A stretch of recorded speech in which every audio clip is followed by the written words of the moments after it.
This show is brought to you in part by viewers like you who joined a Patreon or become YouTube members. Thank you. And if you could, hit the like button and subscribe if you want more Browns-focused content. So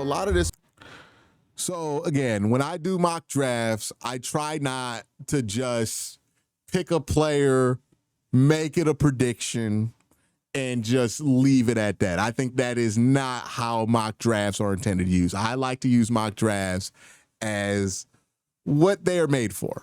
Situation simulators, right? If you're in this spot, this player's there, this is who's on the board, what do you do? Also, another thing that I think is important when you do a mock draft is to not just pick a player to pick a player, but pick a player because you have a plan for that player, especially we're talking about a top 100 pick. So in today's mock draft, that's what's going to be the focus. We're not just going to pick players. We're not just going to click a name and say, oh, there it is. Every pick has to be, well, at least every top 100 pick has to be within a bigger plan and understood about what the philosophy is that we're trying to achieve. How does this player fit into my next 5 years? Where do I see this player being in? These are the long-term questions that we're trying to solve here and the process that we want to see the Browns do, because it's what successful teams do. So that being said, let's jump into it. We're going to do a 7-round mock. And we're going to start the draft out slow on the first round, and then we're going to speed it up afterwards. All right, so we're not trading up. We're just going to start the draft. Cam Ward goes number 1 overall. Number 2, Abdul Carter, Travis Hunter. I am on record saying I love both of these players. Abdul Carter, I think, is a phenomenal edge prospect.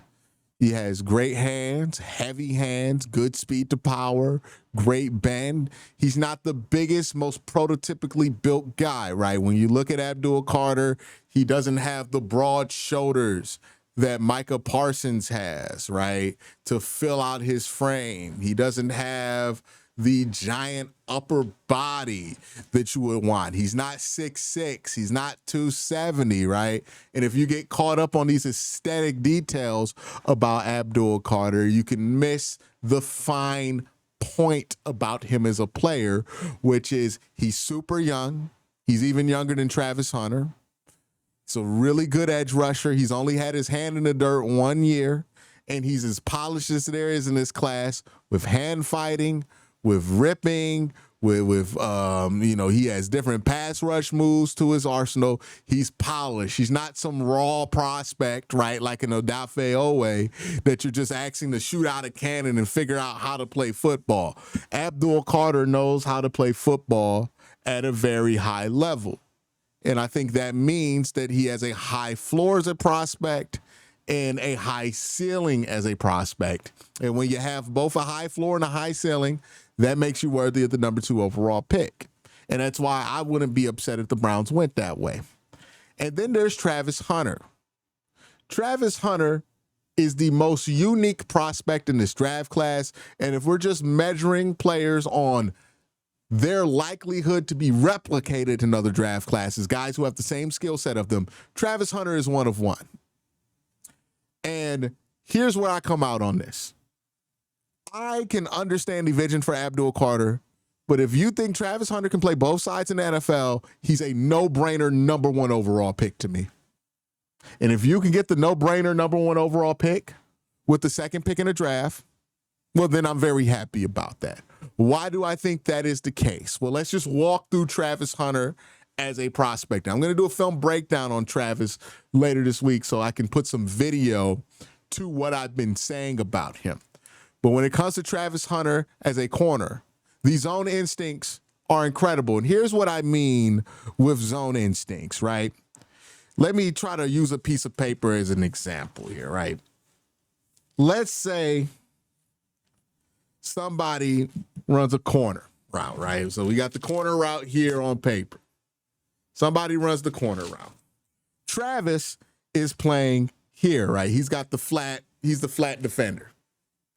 I have seen Travis Hunter from this position intercept a ball that was supposed to come up here. I've also seen Travis play the corner and then be able to come down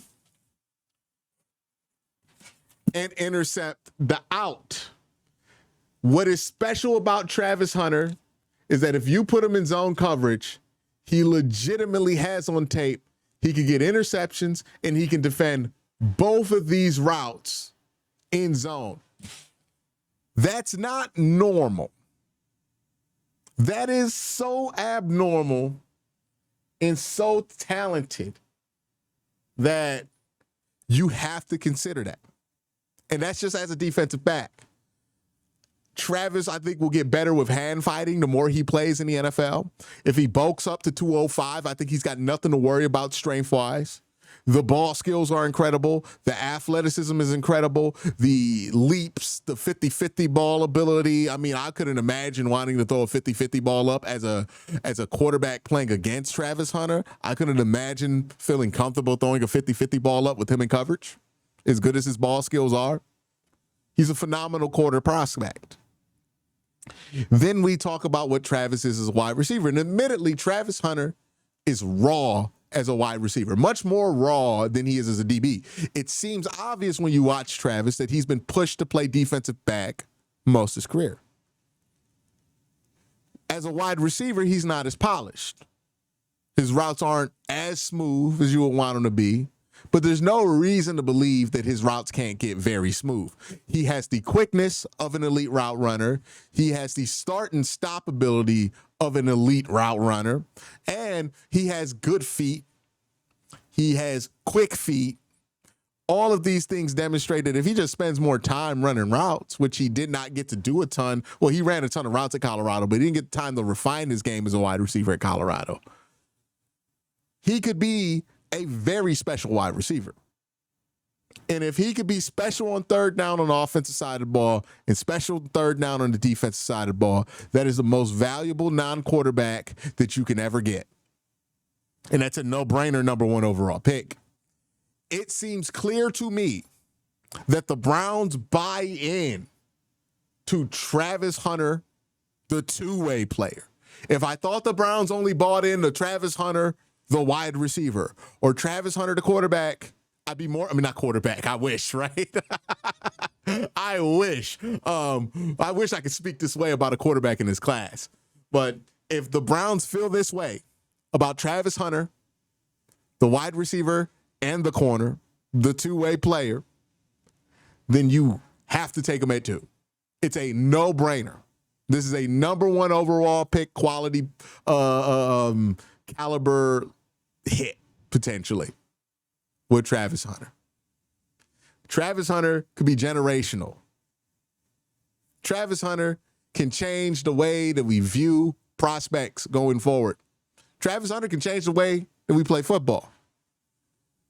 That is why, if you're bought in on the plan with Travis, if the Browns have a plan to play him two sides, and I think there is a plan that you can enact where he plays about 700 snaps on offense, 300 on defense, and he can be impactful on both sides of the ball, I think there's a way to do it. And I think that kid can do it. So that's why he's the number 2 overall pick. We're going to turn that card in, and now we're going to watch the board carefully to see what happens with quarterback here. So Abdul, Will, Jalen, Genty, Michael. All right, so we're at pick 15, and this isn't pick 15, and only one quarterback off the board in the top 10. I wouldn't be surprised if this happened. I know a lot of people think Shador's going to go 9 there to New Orleans. And with Derek Carr hurting his shoulder, it makes it a little bit more possible. But right now, Shador has fallen out the top 10 and likely out the top 15. Let's keep watching. Kenneth Grant, Gray Zabel.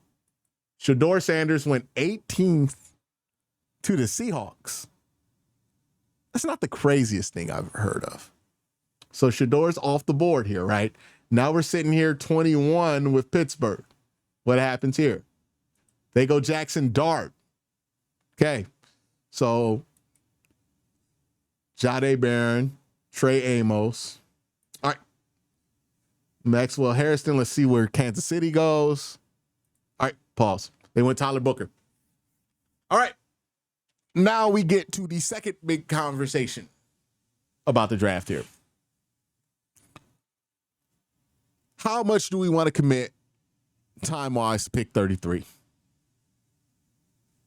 Because you can spend time. There are three levels of decisions you can make here. You can make a choice here at 33 that requires very little time for you to invest in, very little risk about what you can and can't draft going forward. For example, if you draft Travion Henderson here, you don't got to give that pick a ton of time. It's not going to stop you from drafting other running backs, even in this draft class, let alone other draft classes. You're not sacrificing much in the future to take Travion. Now, if you take Josh Simmons, well, you are committing a little bit more time because that's somebody you're going to want to develop into a left tackle solution. So it means, hey, this is your left tackle solution. If you get to the 2026 draft and the left tackle's there, you're going to have to say no because you took Josh Simmons last year and you're developing Josh Simmons. So that would factor in to your decision here. And then we have the pick you would have to commit the most time to, which is Jalen Milroe. Jalen Milroe would be a 2 to 3 year project if you want to do this right. I know people get these ideas about drafting a quarterback every year. That's not a successful strategy. The reason I don't think that's a successful strategy is because you have to commit to a quarterback once you draft them. If you're just drafting a quarterback every year, you're spending no time committing to him, and you're basically hoping that you draft somebody and you find a diamond in the rough and then you just get lucky. That's not a way to find a quarterback. You have to nurture a quarterback as well as find the right fit for a quarterback. It's a combination of both. You can't manifest one out of nowhere, but you can't just draft them at random and find one.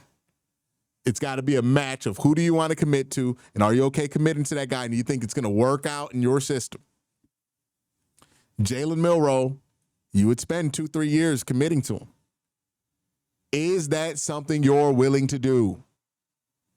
This might take you out of the 2025, 2026 draft class. Now, part of why you would want to do this is if you take Jalen Milroe, or if you evaluated Jalen Milroe and you're like, no, this person is uniquely, we love this person. We love his skill set. We're fine committing a couple of years to him. Then cool, go ahead, do it. Now, if you're at that point with Jalen Milroe, right, we're talking about a 3-year commitment or 2-year commitment with him.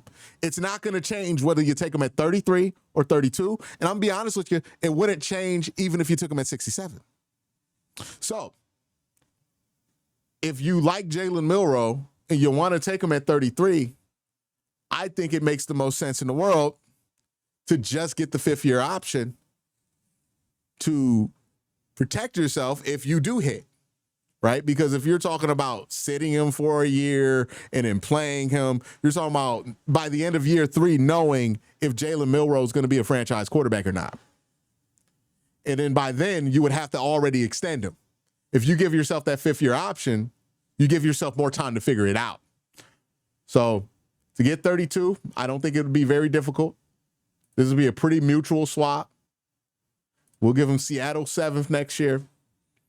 And they should be willing to take that along with 33. So that's what we're going to do. I don't anticipate this trade being very expensive. You trade into the 1st, and you take Jalen Milroe. You get the 5th-year option. It's worth the day 3 pick next year you're going to have to give up. And you say to yourself, this is who we're committing to. For better or worse, till death do you part. Baby, please. Jalen Milroe's the choice. Comment in the comment section if you got the reference there. But that's who you're going to go with at 32. Let's turn the card in. All right. So far, Jalen Milroe, Travis Hunter. We have added a lot of athleticism to this football team, and we focused both picks on the offensive side of the ball with a little bit of Travis Hunter going to the defensive side of the ball, which, given how the team performed last year, is an arrangement that I think makes sense. We're going to skip the rest of the second round. But look, there's some good players in the second round that are coming off the board here. And we're going to go to 67.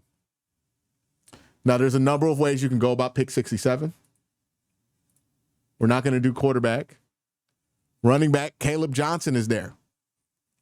I think that's probably going to be the pick. I'll explain why in a second. Wide receiver, Jack Beck is there. Jaden Higgins. Those are only two I would consider going here. Tight end, Harold Fanon. And is there any tackles?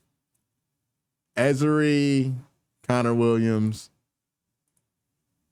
All right, so we're going to go Caleb Johnson. Why Caleb Johnson? Caleb Johnson, not an explosive athlete, right? Kind of reminds you a lot of Arian Foster. But what I think Caleb Johnson does really well is he has really good zone eyes. He is really good at reading his keys, getting to his spaces, and maneuvering in space. I think this dude's just good at football. I think he makes a ton of sense. Get you a big body there, too. He's 6'2", 200-plus pounds. So a big body running back, somebody who's going to be able to make big plays for you. You want a difference maker at the position, somebody who could take over the starting responsibility for Nick Chubb if you can't bring him back. Caleb Johnson makes a ton of sense here. And he is by far and away my highest rated wide zone running back in this class. And I think, 5 years from now, he could be a plus level to a Pro Bowl level starting running back in the NFL if you get everything to go right with him and his development. So we're going to go Caleb Johnson here. And again, heavy focus on the offensive side of the ball here. We've addressed wide receiver. We've addressed quarterback. We've added athleticism to this team. We've added a running back to this team. We're sitting at pick 94. Now, my guy here, it's a high upside pick, right? He's somebody who could pan out for you at the edge position. Let me try to pull up his measurables here for a second. Give me 1 second here. Let me pull up his measurables. Femi, his measurables are pretty solid, I believe. He's 6'3", 249, so on the lighter side. Did not run a 40, but a 36.5 vertical, 10-foot broad, and had a pretty long, good bench press number, 20 reps with 33 and 38 inch arms. So he's somebody there that I think would be interesting at the edge, especially considering that you did not go and get you an edge rusher at the beginning of this draft. We also got to look at safety. Makuba's there, Winston's there, and Ransom's there. Now, I'm probably going to say no to safety right now. The reason being is because Makuba, Winston, and Ransom are there. Ultimately, I'm fine picking either one of those players, and I pick again at 104, right? So I'm sure that one of those guys are going to make it to 104. And the guy I really got my eyes on is Winston. So I'm willing to wait it out. But if I have to take Ransom, I'm not really sad about that choice either. Linebacker, I could wait on linebacker a little bit. So you know what? I'm going to do something I have not done in any of these mock drafts, I believe. I'm going to go and get the kid from William and Mary. And shout out to JP Acosta. He kind of convinced me on Charles Grant. Now, the thing with Charles, he's an FCS prospect. So did not get to play against the big boys. Got hurt at the end of the season, so he didn't get to do the Senior Bowl or the Combine. So he might be off the radar for you. But he's a really good athlete at the position, moves really well, gets from one side to the other. He would be a true developmental prospect. He could be a tackle. He could be a guard. I tend to think the Browns need to add a prospect there on the offensive line. And again, the offense is where we need to address a lot of the problems with the Cleveland Browns. So we're going to address the offensive line. And now if I'm the Browns, I look to the future and I think to myself, hey, DeJuan Jones is going to be one of our tackles going forward. We hope that Zach Zinter in year 2 shows us that he could be one of our guards. Posick is young enough. Wyatt Teller is young enough that they're going to be there for the next couple of years. At the tackle position, we're starting to get younger and younger, and that's where somebody like Charles Grant, who could be a tackle, could be a guard in the NFL, works in your favor. So let's go Charles Grant here. Makuba went, but Kevin Winston's there, so I'm going to go Kevin Winston here. The reason I'm going Kevin Winston, safety out of Penn State. Super young player. I think he would have been a first-round pick if he just stayed healthy. He's coming off an ACL injury, so there's a bit of a wait-and-see thing there, right? But if I'm going to draft a player who has to wait a little bit, right? You have to wait on a little bit on one side of the ball. I am fine doing it on the defensive side of the ball where I need less help. Right, offensive side of the ball, it needs help. You need guys who can play right away. Jalen Milroe can help you right away and packages running the ball. Travis Hunter is going to help you right away on the offensive side of the ball. Same thing with Caleb Johnson. But now we're going to go for the defensive pick. I think Kevin Winston, highest bang for your buck, highest upside at the safety position. He could be the answer for you with the 4th round pick. So we're going to go Kevin Winston here. And we're going to have a pretty large gap now, I believe, between our next pick. But we're going to go Kevin Winston. We're going to take him off the board. So it just makes sense there. And we're going to roll through this draft.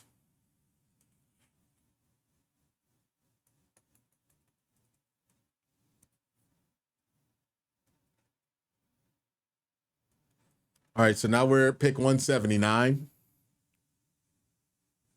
Let me see what's going on with interior defensive line.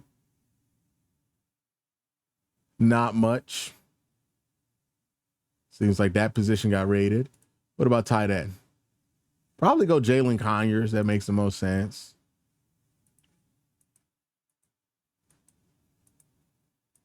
Let me see what DBs are available.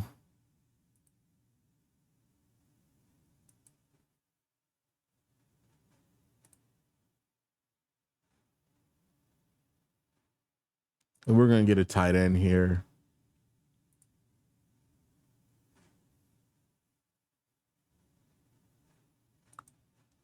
Yeah, let's go tight end. Brian Stone, Lachey. What's my next pick?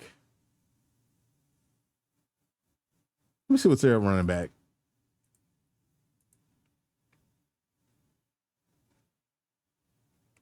Yeah, if ETN was here, I would have took him. Jadon Blue's here.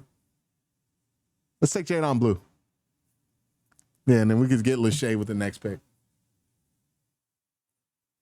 Jadon Blue, really good athlete at the running back position, really good receiver out the backfield. The Browns have been needing a receiver out the backfield for a long time. The problem with him is that he fumbles. He's super inexperienced, only about 200 snaps at Texas, but really good receiver out the backfield. And I think that's a skill set that the Browns need desperately. And if you're spending a 6th round pick on a guy who can come out the backfield and as athletic as he is, he ran like a 4.25 at his pro day, then I think that makes a ton of sense, right? Now we're sitting here at pick 192. Let's go Brian Stone. And then we'll go Lachey next.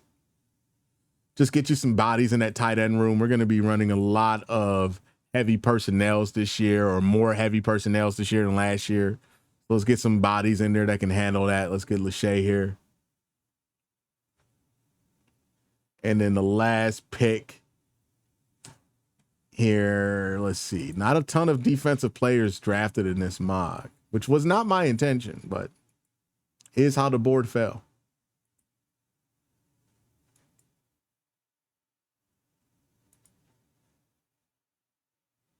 Mickens.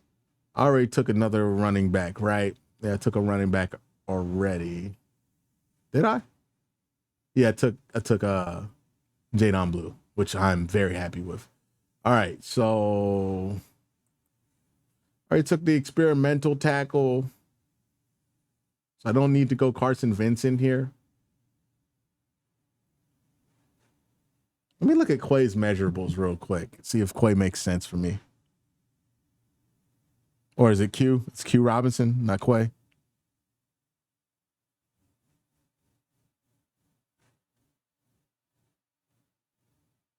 Yeah. Let's take Q. Let's take Q. Let's go Q here. Get an edge. Oh, wait, let me see what his 10 split was.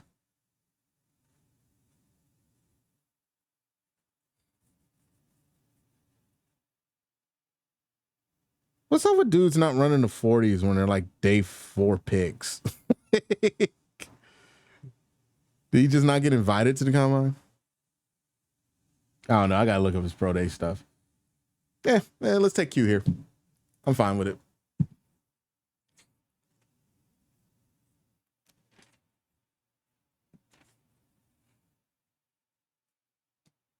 All right, pick 255. So we're going to look through this and see if there's any UDFAs we give out. So we're at 255. Let's go through the board. I give Cam Miller a UDFA invite. So Cam Miller, let's invite him to rookie camp. So Cam Miller, invite him to rookie camp. Not a full UDFA contract, but invite him to rookie camp. Jordan James, let's give him a UDFA contract. Let's see.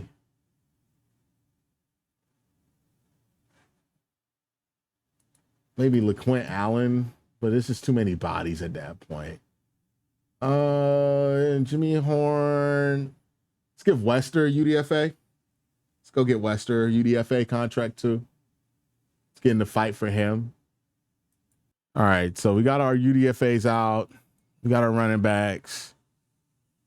Let's go ahead and take Jackson Woodard. Call it a day. But that is the mock draft situation. Let's jump in and see what the individual team thing looks like. So we got Travis Hunter, Jalen Milroe, quarterback, wide receiver combo. Caleb Johnson at a running back there. You're going to really make progress on what's going on with your offense there. Charles Grant could be a guard, could be a tackle. Kevin Winston Jr., and then you add more talent there. It's a very offensive focused draft, but I think that might be what's in the cards for the Cleveland Browns this year. I want to thank everybody for joining me today on this mock draft journey. If you're interested in what I have to say and more of what I do, make sure you join me on my YouTube channel, as well as when I'm here on the OBR. But y'all have a great day. Have an even better night. Peace.